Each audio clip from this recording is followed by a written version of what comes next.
Bonsoir Sylvia, Bonsoir, ravi Mohamed. de vous retrouver. Un conflit donc qui a toujours inspiré les artistes. Hein. Oui, par exemple le groupe Boogie Balagan dont on entend un extrait de l'album Idiot Bravo sorti cette année. Ces deux musiciens israéliens s'expriment dans un style qu'on pourrait qualifier d'oriental au rock. Leurs textes en anglais, en français, en arabe et en hébreu militent pour la paix.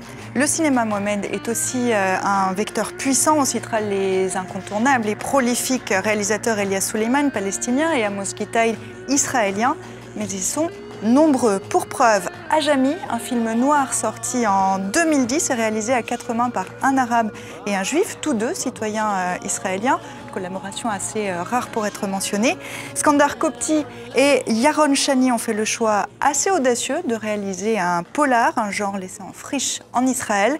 Ajami se penche sur les destins croisés de juifs, musulmans et chrétiens dans le quartier Ajami à Jaffa. On regarde un extrait de la bande-annonce. זכות להיות פה ואל תעלה לי את הסעיף עם החוקים שלך. אצלי לפחות אין עירייה. עירייה נגמרת שם, אצלכם בתל אביב.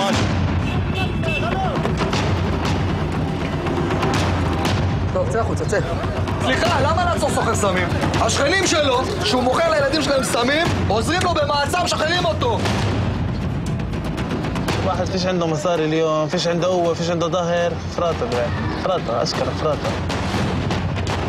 أنا بحبك عمر، أنت بتعرف مظبوط. أنت بس حابب تتجوز مسيحي، هو مسلم بتجوز مسلمة، إيش القصة وإيش المشكلة؟ Alors fiction, mais également foison de documentaires. J'en ai choisi un pour son angle audacieux, là aussi, Mohamed. Would you have sex with an Arab? Coucheriez-vous avec un arabe?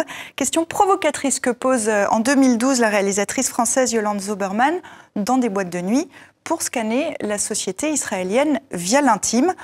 Non, répondent spontanément la plupart des interviewés avant de chercher et parfois de déplorer les raisons de cette réponse. On envoie un extrait. I'm asking myself, I told you no, and I'm saying why no. If I didn't know, if I want to go to a club, meet someone and didn't know, why? I'm asking myself, I don't know why. The minute I know, I don't want to. The minute I know, it's like that. The minute you know why. He's a Palestine. So I won't want to have sex with him.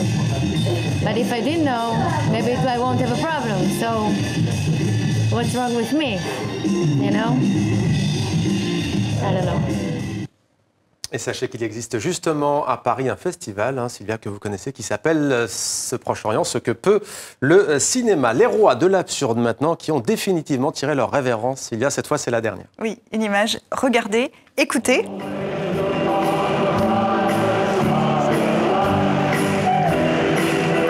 Alors Mohamed, ils le promettent, c'est la dernière fois que les Monty Python sont ensemble sur scène. Les septuagénaires et virevoltants John Cleese, Michael Palin, Terry Gilliam, Eric Idle et Terry Jones ont achevé une série de 10 soirées.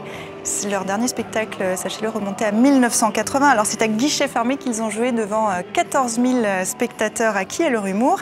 Spectacle, sachez-le également, diffusé en direct à travers le monde entier et dans les cinémas et dont les droits TV ont été négociés jusqu'en Afghanistan.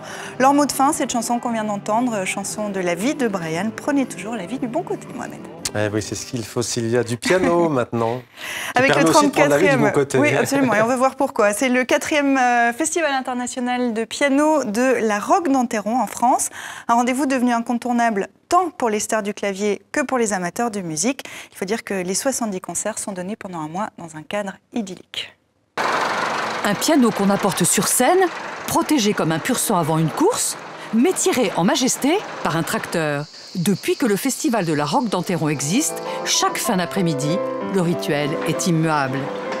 C'est parce qu'ici, dans ce parc du château de Florence, bordé de platanes et de séquoias centenaires, le piano a été élu roi en 1981.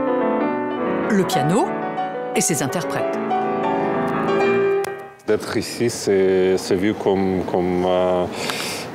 épreuve de quelque chose de réussite, si vous voulez.